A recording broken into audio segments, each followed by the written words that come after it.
ہم اپنے ملک میں دیکھتے ہیں, اپنے معاشرے میں دیکھتے ہیں, تاجروں میں دیکھتے ہیں, ہر شخص دوسرے کو ٹھگنے کی کوشش میں لگا ہوا ہے, لیکن اگر کوئی اس کو ٹھگتا ہے اس پہ راضی نہیں ہے. ایک صاحب نے مجھ سے ایک مسئلہ پوچھا, صدر میں تجارت کرتے ہیں وہ, ان کی دکان ہے ٹی شرٹ کی, زیادہ تر مال وہ باہر سے لیتے ہیں. وہ مجھے کہنے لگے کہ کیا میں جھوٹ بول سکتا ہوں کہ یہ جاپان کا ہے, یا یہ کہ یہ کس ایسے ملک کا جس کی تجارت, جس کی مصنوعات زیادہ مشہور ہیں. میں نے کہا تو جائز نہیں ہے. تو کہنے لگے کہ جتنے اڑوس پڑوس کے تاجر ہیں وہ سارے جھوٹ بولتے ہیں, اگر میں نہیں بولوں گا تو میرا مال نہیں بکے گا, ساتھ والے کا بک جائے گا. ڈاکٹروں کا حساب کتاب آپ دیکھ لیجئے, مریض چلا جاتا ہے, میڈیکل ریپ والے آتے ہیں نا, ڈاکٹروں کو بتاتے ہیں کہ یہ دوا یہاں سے مل جائے گی اور وغیرہ وغیرہ, اگر آپ نے یہ اتنی دوا ہماری فروخت کروا دی تو سوئٹزرلینڈ کے سنے آج کل تو وزٹنگ ویزے بھی مل رہے ہیں ڈاکٹروں کو. ڈاکٹر کہتے ہیں کہ بھائی ہم مریض کی خیر خواہی کے لیے یہ دوا سلیکٹ کر رہے ہیں, ہماری نیت میں لالچ نہیں ہے. میں ان ڈاکٹروں سے کہتا ہوں کہ اگر آپ مریض ہوتے, یا یہ کہ آپ خود اپنے لیے دوا تجویز کرتے, آپ کو معلوم ہے کہ یہی فارمولا, یہی دوا مجھے سستے داموں مل رہی ہے, اور یہی فارمولا مجھے اس کمپنی کا اگر میں فروخت کرتا ہوں یا خریدتا ہوں تو مجھے مہنگے داموں مل رہا ہے, تو آپ اپنے لیے کس چیز کو سلیکٹ کریں گے؟ تو ظاہر ہے اپنے لیے تو ڈاکٹر ہمیشہ کوشش کرے گا بھائی یہی معیاری اتنی ہی دوا اگر مجھے سستے میں مل رہی ہے تو میں کیوں اسے مہنگے داموں خریدوں. اپنے بچوں کے لیے, اپنی بیوی کے لیے, اپنے والدین کے لیے اصول کچھ اور ہیں, اور اپنی ذات کے لیے. لیکن جو آپ کے پاس مریض بیچارہ آ رہا ہے وہ پہلے ہی حکمرانوں کے مظالم سے الگ تنگ ہے, لوڈ شیڈنگ سے الگ پریشان ہے, وہ گیس کے فقدان سے الگ پریشان. ملک میں تو اتنی ہمارے ہاں پریشانیاں ہیں کہ ایک ڈاکٹر جس کو پرانے زمانے میں لوگ مسیحا کہتے تھے, ڈاکٹروں کا جو شعبہ ہے نا, یہ سمجھا جاتا تھا کہ علماء کے بعد, علم دین کے بعد سب سے متبرک اور سب سے زیادہ آخرت کمانے کا ذریعہ کیا ہے کہ انسان ڈاکٹر بن جائے, اس میں انسانیت کی سب سے زیادہ خدمت ہے. تو جس کو لوگ مسیحا سمجھتے ہیں وہی ٹھگ رہا ہے لوگوں کو. آپ کسی کی وراثت کھا رہے ہیں, آپ کو پتہ ہے یہ غلط ہے, لیکن شیطان دلائل کے انبار لگائے گا. نمبر ایک, سب کھاتے ہیں, میں نے کھا لیا تو کیا ہو گیا؟ میں بہن کی وراثت اگر نہیں دے رہا تو کوئی ایسی بات نہیں ہے, میں نے اس کی شادی پہ خرچہ کتنا کیا تھا میں نے. آج جو وہ اتنے اپنے گھر میں مزے اڑا رہی ہے, اس کو تو سارا فرنیچر میں نے اپنے ذاتی پیسوں سے لے کے دیا تھا. تو بھائی اگر اتنا ہی اچھا کام تھا آپ اس وقت بتا دیتے کہ میں اس شرط پہ دے رہا ہوں کہ پھر میں وراثت نہیں دوں گا. اس وقت تو ایسی کوئی تصریح نہیں تھی نا. تو 100% غلط ہے, لیکن شیطان کیا کرتا ہے؟ دلائل کے انبار لگائے گا. سمجھ رہے ہیں بات کو؟ وہ دلائل کے انبار لگائے گا. بھائی بہن ہے, پھر بہن سے جا کے آپ کہیں گے کہ دیکھو مسئلہ کیا ہے, تمہیں وراثت اس لیے چاہیے نا تاکہ تمہاری زندگی اچھی گزرے. تو میں ہوں نا, میں بھائی ہوں نا تمہارا موجود, تمہیں کسی قسم کی کوئی ضرورت ہو مجھ سے بتاؤ. سمجھ رہے ہیں بات کو؟ اب یہ نفس نہیں ہے, نفس نے تو آپ کے دل میں مال کی لالچ ڈالی کہ میں پیسے میرے پاس زیادہ آ جائیں گے تو میں کیا کچھ کر لوں گا. یہ دلائل کے جو انبار لگائے جا رہے ہیں نا, غلط کو صحیح کرنے کی کوشش, یہ کام کون کر رہا ہے بھائی؟ یہ شیطان. عزیز مصر کی اس بیوی نے یوسف علیہ الصلوۃ والسلام کو زنا کی دعوت دی, کمرہ بند کر کے. یوسف علیہ السلام بچ نکلے, تو یوسف علیہ السلام بعد میں کیا کہہ رہے ہیں؟ ان النفس لامارۃ بالسوء, یہ میرے نفس کا کمال نہیں ہے کہ میں بچ گیا, نفس کا تو کام ہی برائی کی دعوت دینا ہے. ایک جوان مرد ہو, ایک جوان عورت, اس کو بند کمرے میں دعوت دے. اسی وجہ سے قرآن مجید کے الفاظ ہیں وَلَقَدْ هَمَّتْ بِهِ وَهَمَّ بِهَا, جیسے عزیز مصر کی زوجہ کے دل میں برائی کا خیال آیا تو طبیعت حضرت یوسف علیہ السلام کی بھی مائل ہوئی. تو طبیعت کا میلان یہ نیچر ہے, یہ فطرت ہے, یہ غلط نہیں ہے, لیکن اس میلان کو کچل دینا, اس کے تقاضوں پہ عمل نہ کرنا اللہ کے خوف سے, اور شیطان کی نہ سننا, عقل کی سننا ایسے موقع پر, یہ تقوی ہے. تو حضرت یوسف علیہ السلام نے کیا فرمایا؟ ان وما ابرئ نفسی ان النفس لامارۃ بالسوء الا ما رحم ربی, میں اپنے نفس کو بری نہیں کرتا کہ میرا نفس بہت اچھا ہو گیا, مجھے گناہ کی دعوت ہی نہیں دیتا. نفس کا تو کام ہی لوگوں کو برائی کی طرف لے کے جانا ہے. نفس کا تو کام, نماز کے وقت نفس کہے گا نہیں پڑھو, آرام سے بستر پہ لیٹے رہو, کیا ضرورت ہے اٹھ کے وضو کرنے کی بھی. نفس کا تو کام ہے وہ رمضان میں کہے کیا ضرورت ہے صبح سحری کے لیے اٹھنے کی, سوتے رہو آرام سے. تو نفس تو ہر الٹی چیز کی دعوت دیتا ہے انسان کو. ہوتا کیا ہے کہ ایسے اسکولوں میں اپنے بچوں کو تعلیم دی جاتی ہے کہ جن میں دنیا کے سوا کچھ بھی ان کی سمجھ میں نہیں آتا. کو ایجوکیشن, بچہ لڑکیوں میں بیٹھ کے موبائل پہ ان باتیں کرنا سیکھتا ہے. جب وہ لڑکیوں میں اور ایسی عیاشی سیکھے گا تو بوڑھے والدین کی خدمت کرنے کے لیے تو اچھی خاصی یعنی اعصابی قوت ہونی چاہیے, مشکلات کو برداشت کرنے کا حوصلہ ہونا چاہیے. وہ ایسے عیش و عشرت والے ماحول میں آپ نے اس کو پلا دیا, اب وہ کہاں, وہ تو بوجھ سمجھے گا والدین کو بڑھاپے میں. اس نے کہاں اسکول میں یہ چیزیں سیکھی ہیں کہ ولا تقل لہما اف, والدین کے سامنے اف نہ کرو. جو سلیبس اسے اسکول میں پڑھایا جا رہا ہے اور جو پڑھانے والے لوگ ہیں وہ مغرب زدہ لوگ ہیں, وہ اسی کلچر کو پسند کرتے ہیں جس میں بوڑھے والدین کو اولڈ سینٹر میں داخل کر دیا جاتا ہے. تو آپ نے اپنے بچے کو جس پروسیس سے گزارا ہے, جس ماحول سے گزارا ہے, وہ اس میں یہی سیکھنا تھا اس نے. اب آپ بیٹھے ہوئے رو رہے ہیں کہ ہمارا بچہ ہماری خدمت نہیں کرتا.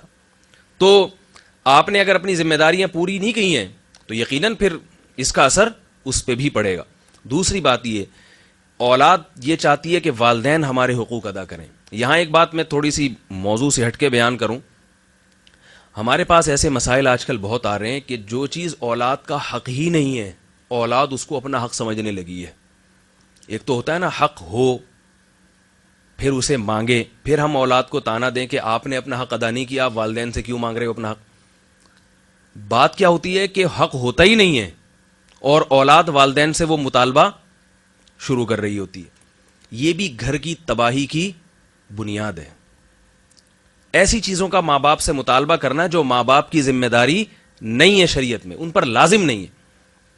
باپ زندہ ہے, اس سے وراثت کا مطالبہ کیا جا رہا ہے. یہ بہت کیسز آج کل سامنے آ رہے ہیں.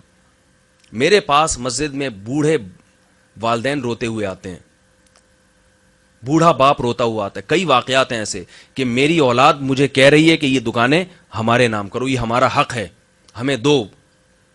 میں ان سے کہتا ہوں بھائی کہاں سے حق ہو گیا؟ باپ زندہ ہے تو سب کچھ باپ کا ہے. رسول اللہ صلی اللہ علیہ وسلم نے باپ کی زندگی میں کیا اصول بیان کیے ہیں. ایک صحابی آئے, آپ صلی اللہ علیہ وسلم نے کو فرمایا انت ومالک لابیک, تم بھی اور تمہارا مال یہ سب کچھ تمہارے باپ کا ہے, تم بھی اسی کے غلام ہو. ایک آدمی رشوت لے رہا ہے نا, وہ یہ سمجھ کے کہ بھئی میں گناہ کر رہا ہوں, شاید اللہ تعالیٰ اس کو توبہ کی توفیق دے دیں. لیکن وہ رشوت لے کے کہتا کیا ہے کہ بھئی اس کے بغیر گزارا نہیں. دیکھو دینے والے کی تو مجبوری ہو سکتی ہے کہ میرا کنٹینر پورا روک کے رکھا ہوا ہے ان لوگوں نے پورٹ پہ, چائنا سے میں نے ایک کپڑوں کا کنٹینر منگوایا, یہ افسر کھڑے ہوئے یہاں پہ رشوت لیے بغیر جان نہیں چھوڑ رہے. تو اس دینے والے کی مجبوری تو کسی حد تک سمجھ میں آتی ہے, لیکن لینے والے کی کیا مجبوری ہے؟ وہ لینے والا کہتا ہے بھائی وہ بھی تو لے رہا ہے تو میں نے لے لیا تو کیا ہو گیا. تو عجیب سی بات ہو گئی بھائی, وہ اگر حرام کھا رہا ہے. دیکھو چائنا میں لوگ کیا کھاتے ہیں, بلیاں بھی کھاتے ہیں اور کتے بھی کھا جاتے ہیں. گدے, جاوید چودھری کا کوئی مضمون آیا تھا کہ یہاں سے گدے بہت ایکسپورٹ ہو رہے ہیں, تو واللہ عالم صحیح ہے غلط ہے, لیکن جو کتا کھا سکتی ہے جو قوم, وہ گدھا تو بطریق اولا, وہ تو گدھا تو ایسے کھائے گی جیسے ان کے نیک شریف شرفا لوگ کھاتے ہوں گے گدھے. تو جو کتا جب کھا رہے ہیں تو گدھا تو ان کے لیے بہت ہی متبرک چیز ہوگی. گدھے میں نجاست کتے سے تو بہرحال پھر بھی کم ہوتی ہے. تو لیکن اب آپ اگر چائنا جائیں کوئی مسلمان, تو کیا کھانا شروع کر دیتا ہے کتے, یہ کہہ کے کہ بھئی سارے ہی کھا رہے ہیں بھئی, یہاں تو میرا پڑوسی بھی بلی کھا رہا ہے, وہ چوہا کھا رہا ہے, وہ لال بیگ کھا رہا تھا, یہ چلو میں نے کھا لیا تو کیا ہو گیا. ظاہر ہے نہیں کھاتے بھائی, ہم یہ کھا ہی نہیں سکتے, یہ ہمارے حلق میں اترتا ہی نہیں ہے, ہم بھوکے مر جائیں گے مگر یہ نہیں کھا سکتے ہم. تو یاد رکھو جیسے کتا کھانا حرام ہے, رشوت بھی بالکل اسی طرح حرام ہے. فرق نہیں ہے شریعت میں کتے میں اور رشوت میں. کسی کا مال ناحق طریقے سے کھانا اسی طرح حرام ہے جیسے سور کھانا حرام ہے. یہ کیسے جائز؟ اس کو کیونکہ اس میں طبعی طور پر گھن آ رہی ہے, اس لیے وہ حرام سمجھ میں آ رہا ہے, اس میں گھن نہیں آ رہی. دونوں کی حرمت ایک جیسی ہے. وہ ایک آدمی نے مرغی چوری کی, اب کیا کر رہا ہے کہ اس مرغی کو الٹی طرف سے ذبح کر رہا ہے نا, یہاں سے بجائے یہاں سے ذبح کرنے کے ادھر سے. کسی نے کہا بھائی یہ حرام ہو جائے گی, یہاں سے ذبح نہیں کر. اس نے کہا بھائی پہلے کون سے حلال کی تھی یہ, ٹھیک ہے, چوری کی مرغی ہے, ادھر سے کاٹو یا ادھر سے کاٹو یا بغیر کاٹے کھا جاؤ. تو چور تھا لیکن تھا بڑا ذہین, بات بالکل پتے کی اس نے. بھائی جب یہاں سے کاٹنے سے کون سا, اس پہ 100 دفعہ بھی اللہ اکبر پڑھ لیں, حرام تو بہرحال حرام ہے. ہمارے ہاں ہمارے علاقے میں ایک خلا ہوا, ایک خاتون اپنے شوہر سے پریشان تھیں, انہوں نے خلا لیا عدالت سے. عدالت کا خلا بعض صورتوں میں نافذ ہوتا ہے, بعض صورتوں میں نافذ نہیں ہوتا. اب انہوں نے خلا لینے کے بعد کسی دارالفتہ سے, کسی مستند دینی ادارے سے یہ کوشش نہیں کی کہ جا کے یہ لے لیں کہ یہ خلا شریعت کی روشنی میں بھی درست ہے یا نہیں ہے. ظاہر ہے کیوں نہیں, اس لیے کہ ان کو یہ ڈر تھا کہ ممکن ہے کوئی مفتی صاحب فتویٰ دے دیں کہ یہ خلا شریعت کی روشنی میں درست نہیں ہے, آپ بدستور اپنے سابق شوہر ہی کے نکاح میں ہیں. یہ ان کو ڈر تھا. سمجھ میں آ رہی ہے بات؟ اب اس خاتون نے کیا کیا, کسی اور جگہ شادی کی, یعنی خلا تو لیا اور کسی اور جگہ شادی کی. 10 سال اسی طرح گزار دیے اس دوسرے شوہر کے ساتھ, مگر بنی نہیں, جھگڑوں میں وقت. بالآخر میرے پاس ان کا فون آیا کہ میں اس آدمی سے بیزار ہوں, جان چھڑانا چاہتی ہوں, آپ مجھے یہ بتائیں کہ میرا پہلے والے شوہر سے نکاح ہے اصل یا اس دوسرے شوہر سے. سمجھ میں آ رہی ہے بات؟ یعنی میرا پہلا خلا صحیح ہوا تھا یا نہیں ہوا تھا شریعت کی روشنی میں. یہ بھی بات ہے. اپنا حق, اپنے جب نس پرستی کی بات آئی تو مفتی صاحب کو فون کیا جا رہا ہے کہ بھئی پرانا والا خلا صحیح تھا یا یہ جو نکاح ہوا ہے یہ صحیح ہے یا نہیں ہے. تو میں نے ان کے وہ جو ڈاکومنٹ وغیرہ جو بھی تھا, حساب کتاب جو مجھے معلومات ملی, اس کی روشنی میں وہ خلا صحیح نہیں تھا. میں نے کہا آپ تو پرانے والے شوہری کے نکاح میں ہیں ابھی تک. بڑی خوش ہوئی کہ بھی قرآن حدیث کی روشنی میں پہلے ہی شوہر کے نکاح میں بدستور, میرا پہلا ہی یعنی نکاح بدستور قائم ہے. بڑی خوش ہوئی قرآن حدیث کی روشنی میں. تو یہ بھی اسی ویل للمطففین میں داخل ہے. اپنا حق لینے کی یا اپنے مزے کی جب بات آتی ہے تو اللہ, اس کے رسول اور مفتی صاحب اور حضرت جی اور دارالفتہ اور فلاں فلاں فلاں. جہاں اپنے نفس کے خلاف بات جا رہی ہو, پھر مولوی صاحب نہیں, پھر جو قانون سمجھ میں آ رہا ہوگا نا اس کو فالو کریں گے.